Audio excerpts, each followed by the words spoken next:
All right, welcome here in the Out of Time spiritual healing class. Thank you for being here. Thank you for taking time to relax and to say dislodge, dislodge from the world, from this world. And it's great to meet you here. Today we're having an out of time friend of us, Mr. De Spinoza, but I'm not gonna do too much with what he was saying, but just yeah, he's our guest today, and I want to read something as an introduction. This is coming from him, though, and it might not be completely original, but it is a great piece of script that can be used to just get your ideas about everything out of the way for just a moment. So I'm going to use that for our so-called contemplative meditation, and so it's a great way to get started. But see, I cannot begin until I can begin. So that's always more like an energetic, say, centering, as I called it the other day. There's an energetic centering that takes place, and we're in the middle of it. So whatever needs to come down here first. It is really like listening. So that's the thing I'm doing, is I'm listening and I'm being patient to let this just roll for a moment. And you'll see at a certain point it is just right. And before that it is just not. So yeah, how do we quickly get to that? Well, mostly it's just going like this, and I cannot specify it. It is really like an energetic shift that is happening. So maybe you can help me to breathe and to relax and to focus your attention to what's going on with you, in the sense of, okay, I'm here, breathing, focusing on my breath, relaxing into that, taking my attention away from my concerns and my thoughts and my emotions and whatever has kept you busy so far today. It's like with breathing, it brings you closer to, it takes your attention away from it. So that's the great thing. Anything would work, but your mind needs to do something. And you think you focus on your breath, but actually your mind is focused on one thing instead of 12 things at the same time. Yeah, that helps. See, and I can feel it already shifting. It's already different. So we'll keep on going. So stay with your attention right here, with your breath. Relax into it. It's like your mind has something to do now.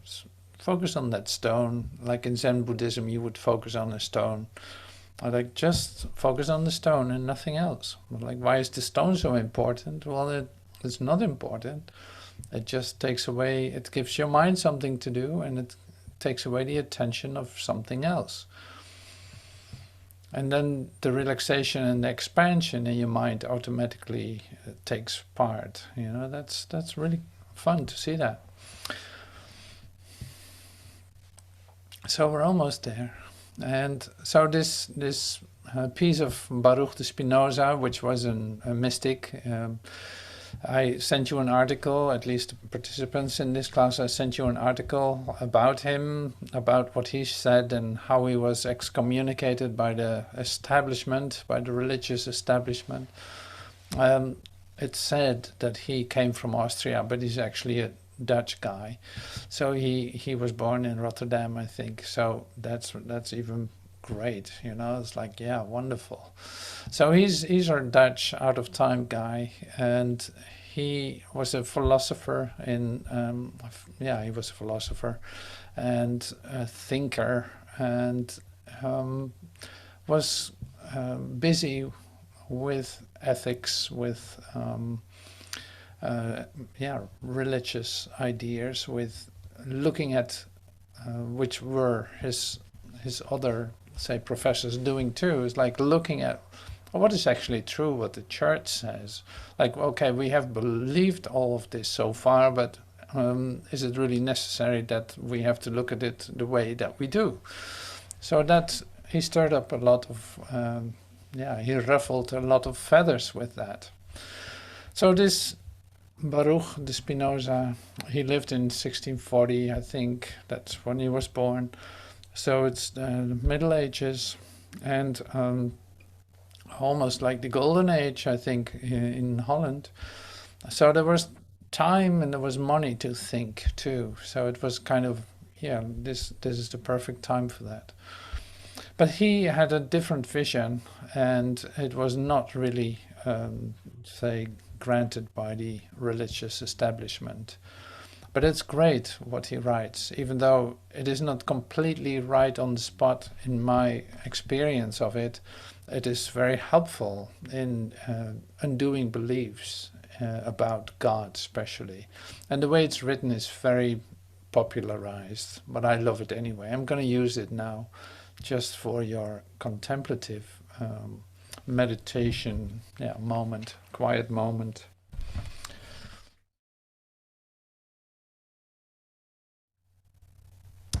So here we go. This is a bit of text, but it's all right. So this is what he shared about God. God is the only substance in the universe, and everything is a part of God. Whatever is in God, and nothing can be or be conceived without God.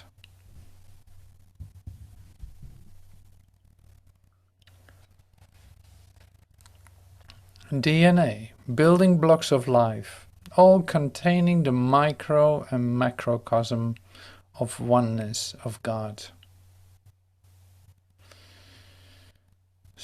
And here God says, stop praying and giving yourself blows in the chest. What I want you to do is to go out into the world and to enjoy your life. I want you to enjoy, sing, have fun, and enjoy everything I've done for you. Stop going to those gloomy, dark, and cold temples that you built yourself and that you say to be my home. My house is in the mountains, is in the forests, the rivers, the lakes, the beaches. That's where I live and express all my love for you. Stop blaming me for your miserable life. I never told you you were a sinner. Stop having me so scared. I do not judge you, nor criticize you, nor you anger me, nor bother me, nor there be any punishment. I am pure love. Stop asking me for forgiveness. There is nothing to forgive.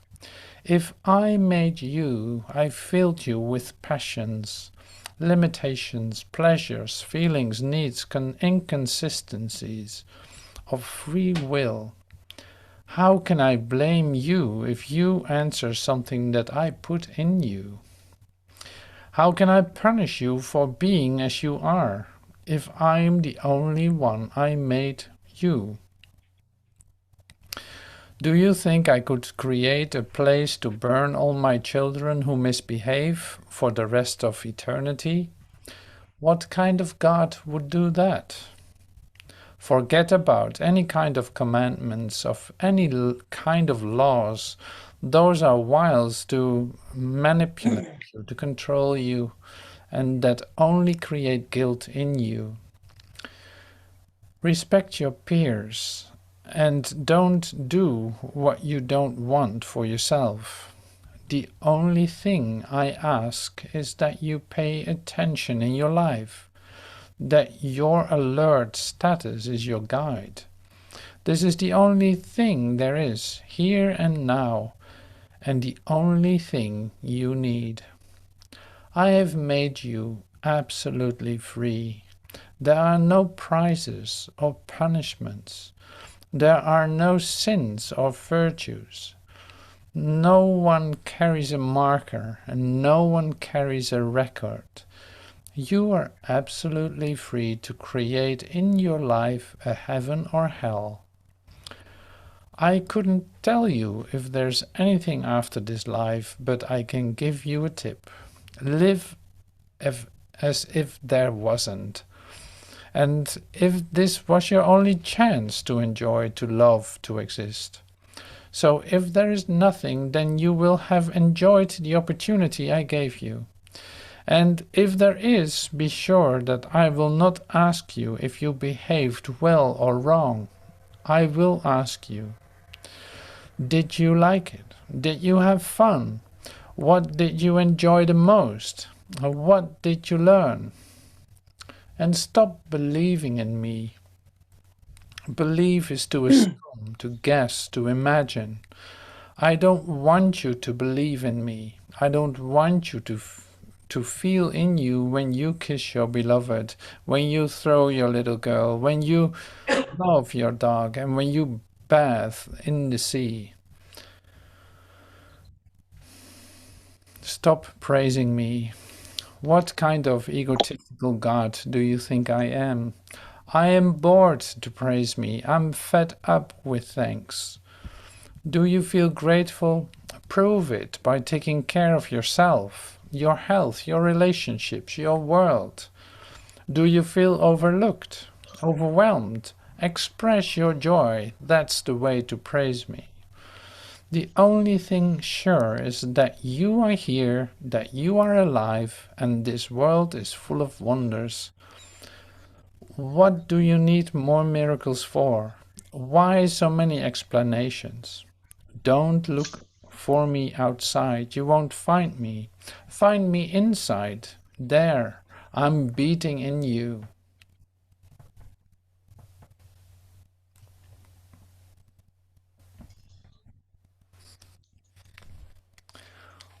Okay, so this was an expression popularized, I guess, by someone, but I loved it anyway, so that's why I share it. So I was like, ah, yes, okay, poof, everything is breaking open. It is, oh yeah, all these ideas of limitation, all these ideas of this is the way it has to go, this is how you're supposed to behave, how you do this and do that. Like all these, say, man-made laws are being repeated in even in spiritual teaching too. Like you have to behave this way, it has to look like that, you have to do this and do that and do that.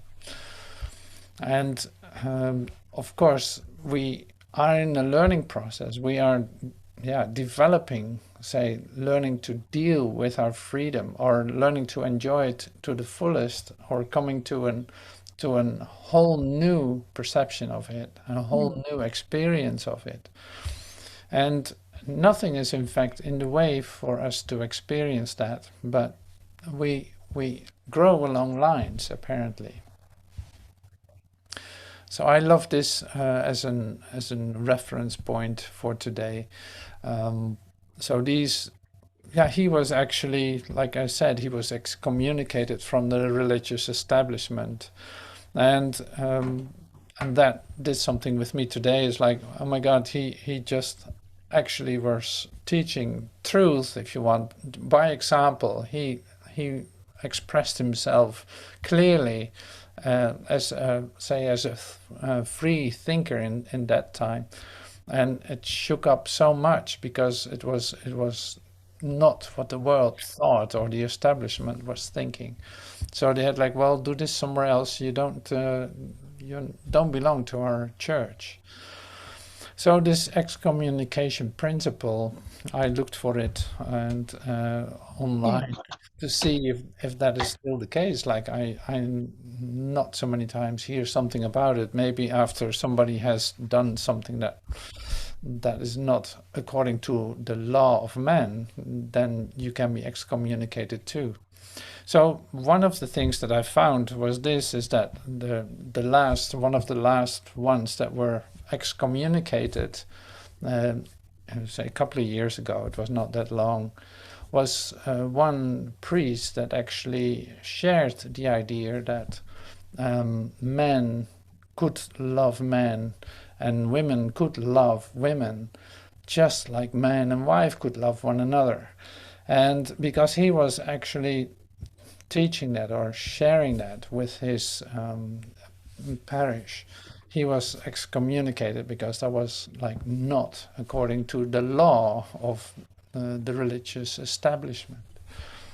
So this is not so much changed in that sense since 1600, at least not in big parts of the religious establishment, because there's a reason for that. And this maybe is the reason that you, consciously or not, are holding on to some ideas too, just because you are so familiar with it and think that you are say that you are how can I say this? I see a text popping up and I always want to look, but I can't read it without my glasses. So I'm going to take a look anyway. There's a special message coming to me. I'm going to take it. Oh, okay. Yeah, the monks and the nuns are almost gay. Most of them are gay. So, yeah, okay. So let's throw that in too then. So this is great, but like I said, I want to use this to recognize, for instance, laws that you made up and still believe in, consciously or not, that hold you from just enjoying the life that is given you. And whether that's according to the description that we heard from Baruch Spinoza, which was popularized, I'm just saying that to give you the right reference of it. Say, bringing it back to ourselves, like not to become hard on yourself, no, or not to punish yourself with it or do any kind of thing with it that humans normally do to themselves, but to freely look at it for a moment. It's like, oh, look at that. We do all these things. We still have beliefs about this and that, or we subconsciously respond to reactions of the ones that we see around us in a way that, say, communicates with a value system that we still hold on to. And you know all this, that's nothing new, and you recognize it too, for sure, because it's like, yeah, there's nothing is strange to us in that sense. You recognize what I'm talking about. I can give you more examples as soon as they pop in my mind. I will, but right now it's more the general lines that I'm putting out there for you to recognize. Oh yeah, wait a minute. You can look at different things. It's like there's one thing that I believe that this is this and that and that and that is really like valuable to me.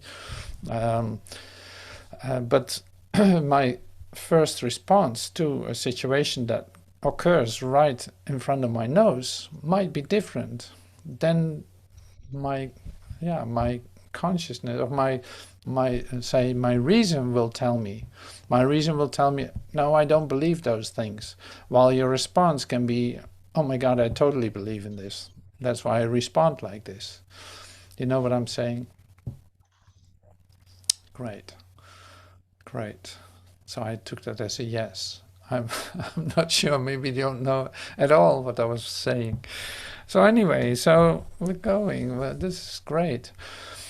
So now, Baruch Spinoza, so we come back to this later. Baruch Spinoza also said something that I shared with you already, is like, why is there so much resistance to, in fact, acceptance of your true beingness? Like, you were created as a whole part of the universe. So why is it so amazing? Why are you actually resisting that idea? Why don't you just say completely flow into the heart of God? So there must be something that you think you can lose.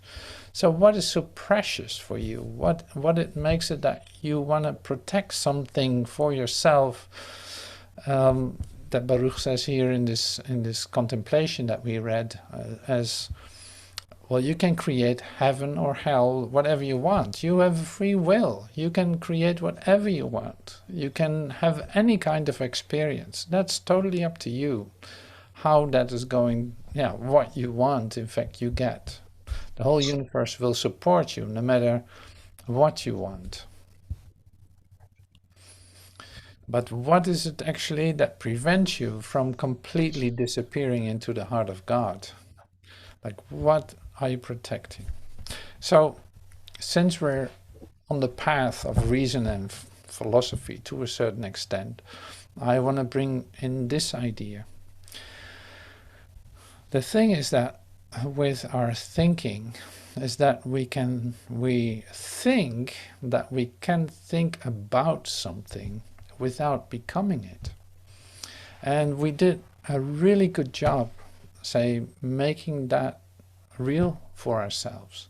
So you can think about your life without being that. That's what you think. You can also say, like, well, there is no difference between what you think and what you are. You become what you think. That immediately is so, in fact. Like, oh, nobody loves me. And actually, I become that. Or, I am so sad. Like, I literally become all the sadness in the universe.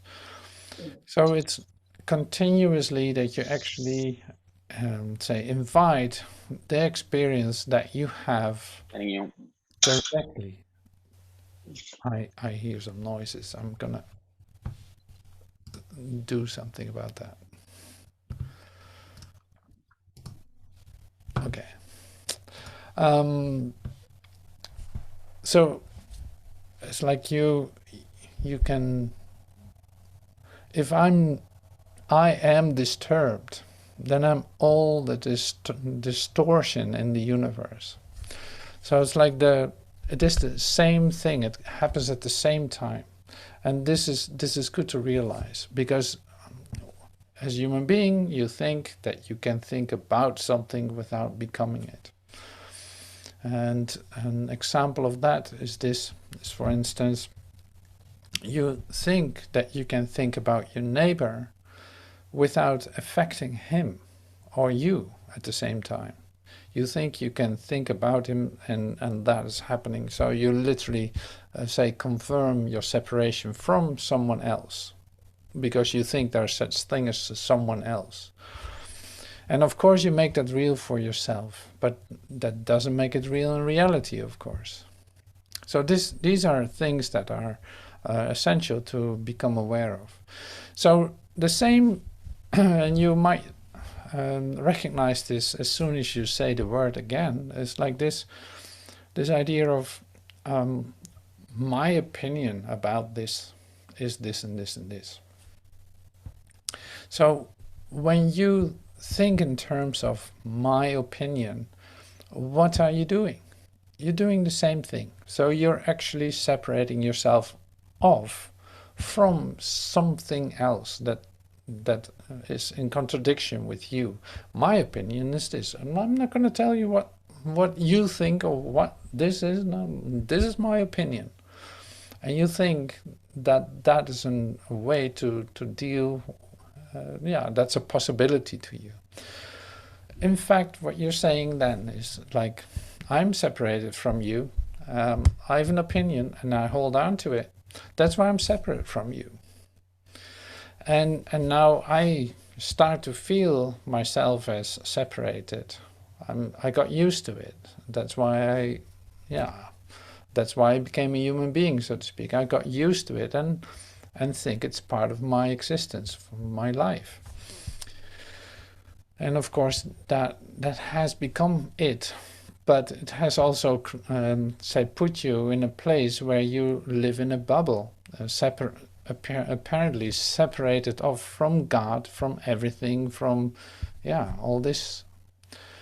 So now you've found something, and then we come back to the churches and the religious establishment. So you found something that reminds you vaguely of something where you can still be separate of everything. In fact, you don't have to get involved, but it has the answer, but not for now, but in the future. So that can be death, that can be heaven. When you die, you go to heaven. It's like you use even time against yourself. And according to your opinion and beliefs, you think that that's an option and a possibility.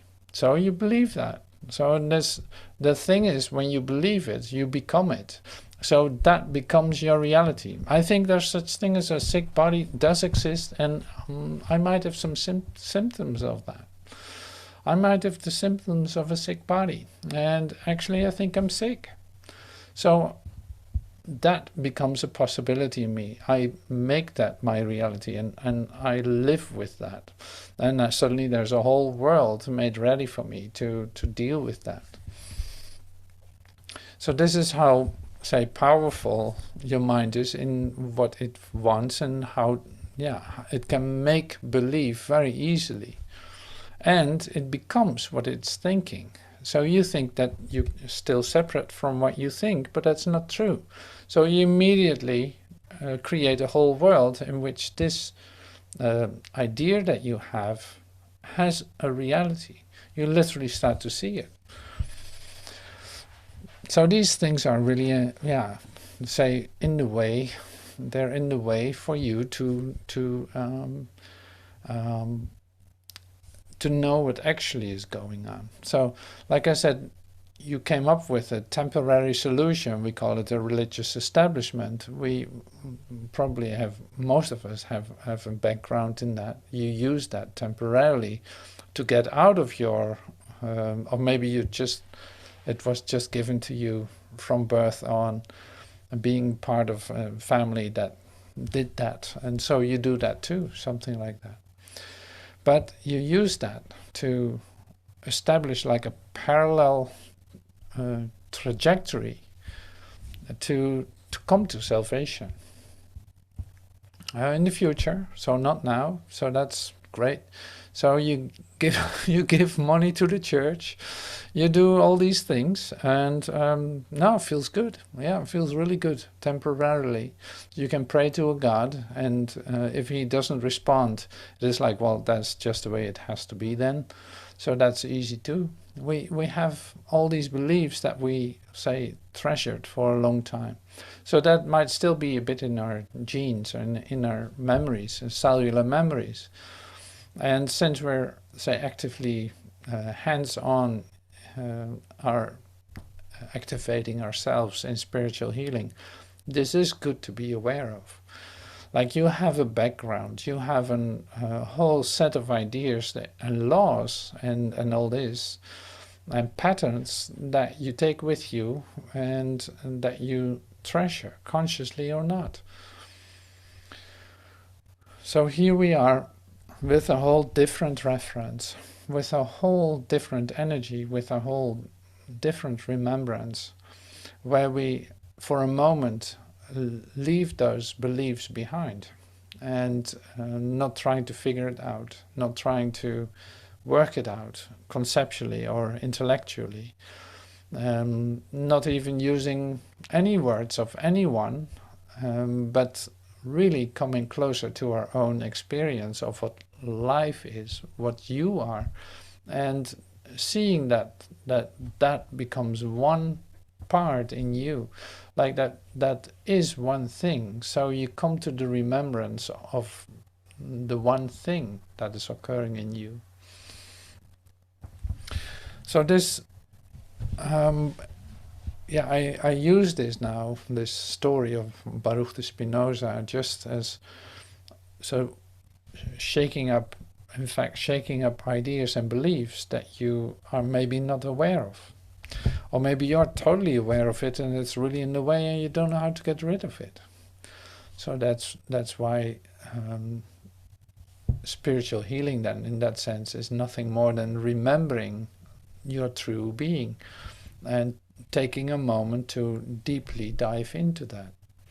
And there are so many ways of doing that, but in fact it comes down to your open hands, your yeah, allowing yourself to dislodge from all your beliefs, and going through episodes in which you feel that you're still holding on, but then letting it go anyway, or say waiting, or just being open for something else to occur than you are used to, and not taking any of your perception as a guide of your reality. Literally putting down your arms, your defense, and opening up for an, say, completely discombobulating experience of you exploding into you.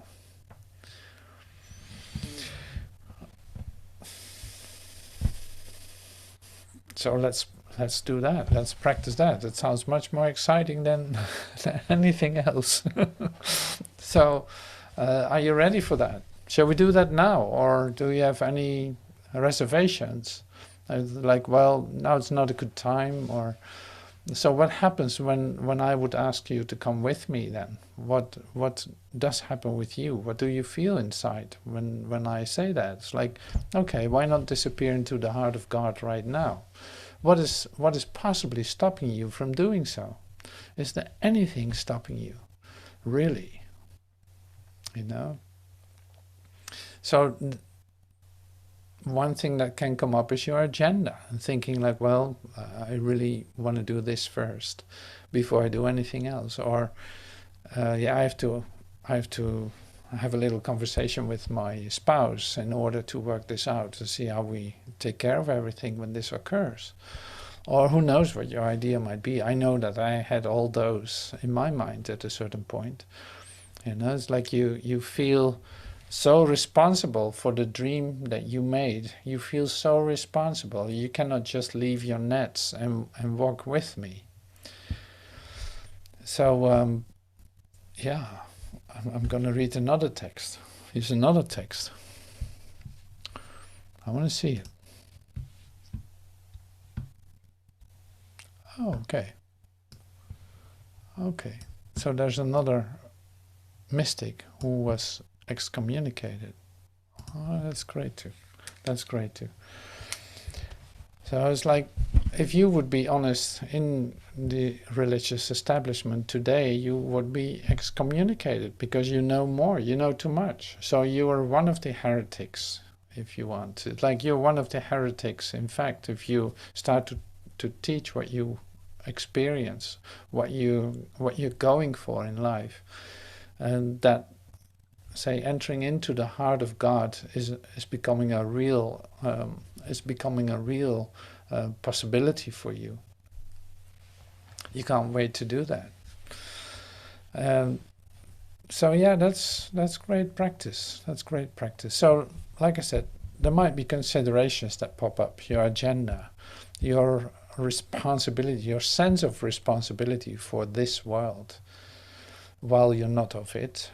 And you can actually leave it right away without anything else, because it is based on your ideas, not anything else. It's like, why that is the same as what I just said. It's like what you think you become. If you think that you're this world, if you think that you are part of this world in the way that you think now, you are that then at that point. So dislodging from that idea, you can just walk with me into the heart of God. Like, there would be nothing stopping you. Because as soon as you give up your ideas about this world disappears. Because it holds no reality. So anyway, so that is not to scare you or anything, and more like that is just what it is. Like, here's an opportunity for spiritual healing, and for realizing the truth of who you are, and not anything else.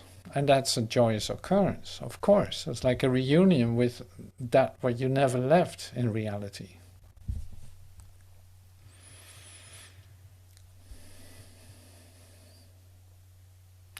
So here we are. This is the only time there is. We're entering into a presence here. We're entering into a moment of communication where communication is natural. It's just occurring right now. This is all there is. There is nothing else going on. This is our path in which we go the narrow way, so to speak, one step at a time. We go the narrow way. That is a completely open and not narrow at all way. It's your complete freedom where you enter into. But see, all these words that I use are based on associations that you might have, or patterns that trigger something, or like these words might trigger certain patterns from you, defenses, or considerations, or doubts, or any kind of response.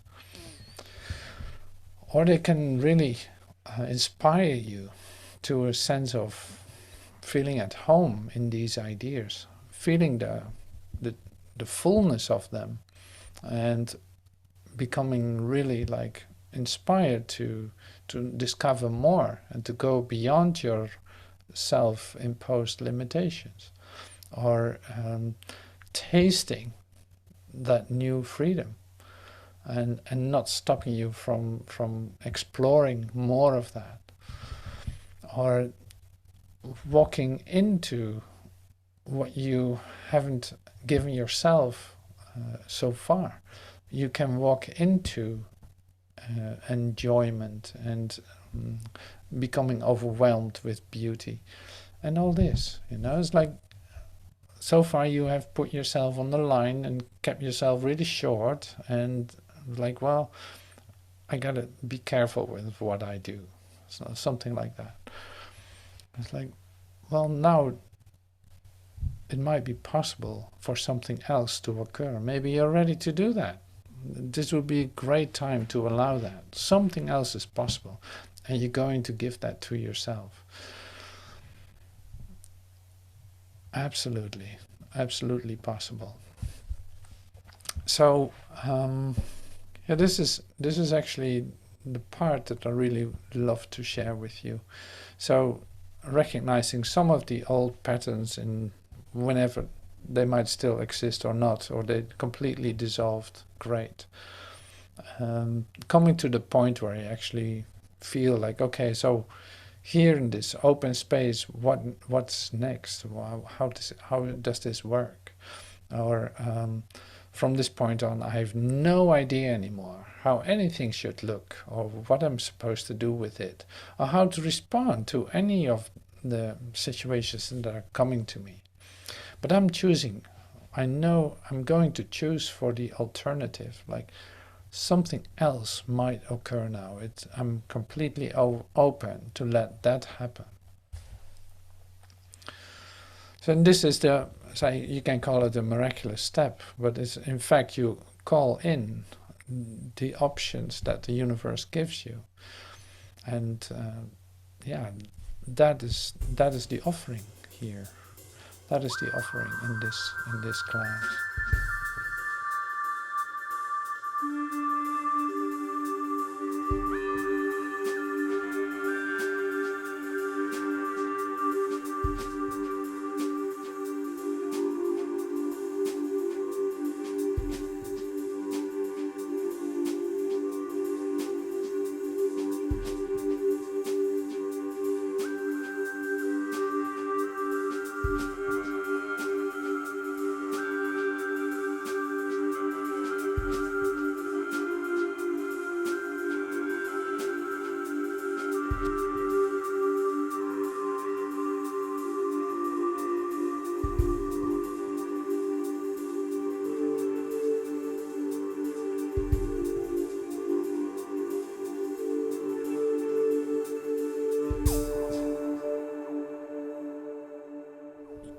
Eternally creating singular universal mind where I'm a whole part of. That's happening in me. It's happening right now.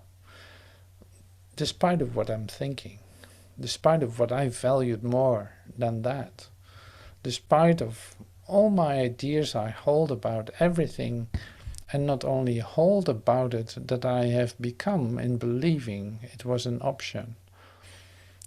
All that doesn't take away the fact that I'm a whole, say, part of the eternally creating singular reality of universal mind. That's so great.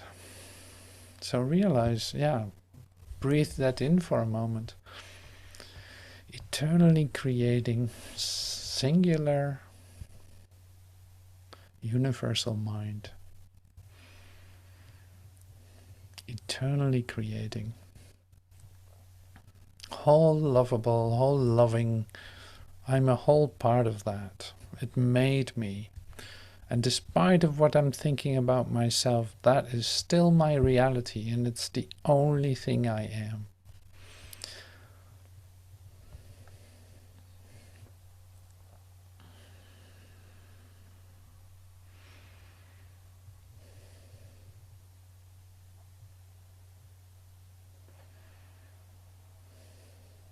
So there's no need to think anymore about something else, to make something else my reality. If I haven't found this yet, I want to find this first. It's like seek first the kingdom. Not to make a law of it, not to create new laws, no, just to realize why postponing that. Why postponing that in my own experience of myself? Why postponing that idea? Why waiting for it while it is right here? And it doesn't ask anything of me except to let go of my belief system, of beliefs that I hold about myself for whatever reason.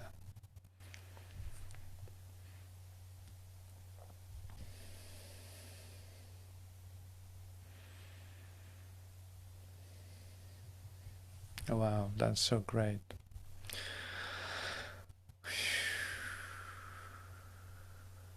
That's so great.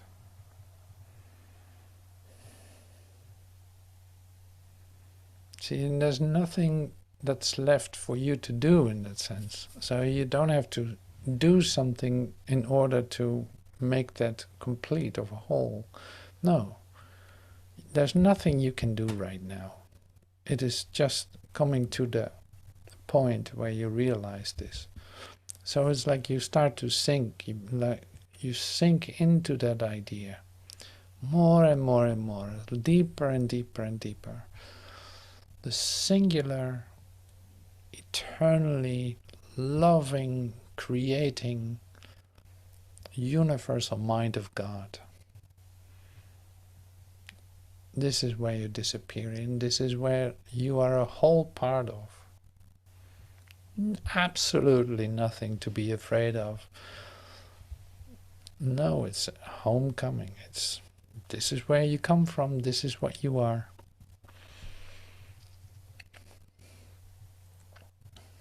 Nothing is stopping you from experiencing that.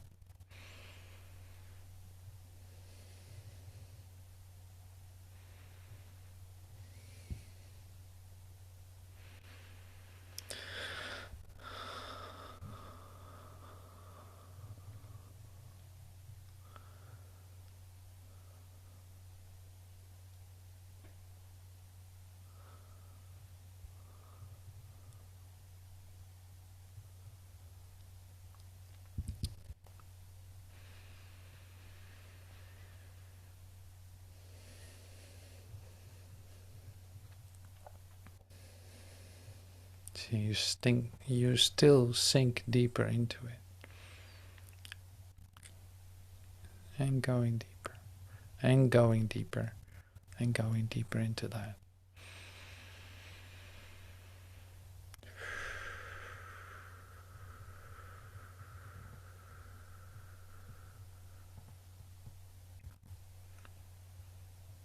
And at the same time you go higher and higher out of that.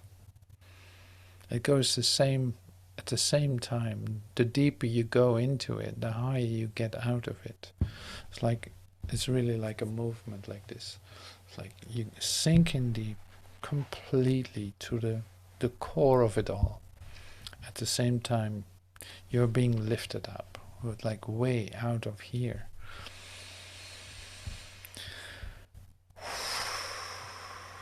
So breathe to release, or breathe to allow this space to expand.